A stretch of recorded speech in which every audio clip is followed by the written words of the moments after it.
All right, here's another example of the tangent inverse trig substitution. Again, anytime we see a squared plus x squared, our substitution is x equals a tangent theta. This is very similar to problem 6. Problem 36 is the integral of 1 over a squared plus x squared to the 3/2 power dx. We just picked a specific number. So we're going to do 1 over 9 plus x squared to the 3/2 power dx.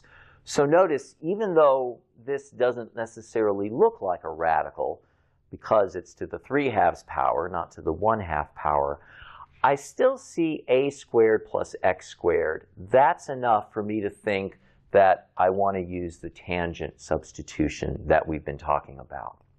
In this case, if a squared is 9, a is 3. So x will be 3 tangent theta, which makes dx 3 secant squared theta d theta. So as before, let's change everything to theta.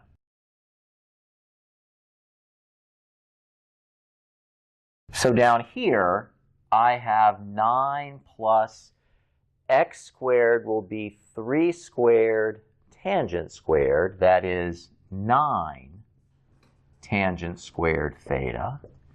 And dx over here is 3 secant squared theta d theta. Don't forget the 3/2 power here. All right, so as before, let's simplify the inside. This is 9 times 1 plus tangent squared theta to the 3/2 power. But of course, I know that 1 plus tangent squared is secant squared. So this is 9 secant squared theta to the 3/2 power. And 9 to the 3/2 power is 27. Secant squared to the 3/2 power, the 2's cancel. That's just secant cubed. If you want to see an easy way to see without using your calculator that 9 to the 3/2 is 27, 9 to the 3/2 power is 9 to the 1/2 power cubed, because 1/2 times 3 is 3/2. But 9 to the 1/2 is just the square root of 9, which is 3. And 3 cubed is 3 times 3 times 3, which is 27. Okay, so let's see what we have left over here. I have 3 secant squared d theta. And down here, I have 27 secant cubed theta. So 3 goes into 27 9 times. Secant squared divided by secant cubed, well, I can cancel 2 of the secants. That leaves a secant down here. But we have a name for 1 divided by secant. That's just cosine.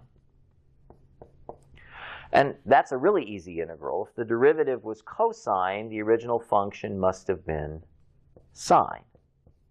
So here's the solution to our integral in terms of theta. But remember, the original problem was written in terms of x. So we still have to go backwards and write our final answer in terms of x. All right, so let me give myself a little room here.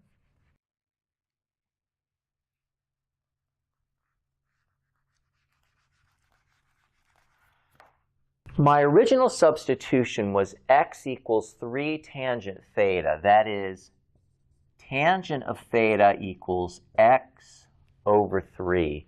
Just divide both sides by 3 here. So that sets up a very specific right triangle. Here's where I always put theta. Tangent is opposite over adjacent, so that means I have x over 3. Again, this expression is the missing side, but remember, this side always gets a square root, even if the original expression in the problem doesn't have a square root.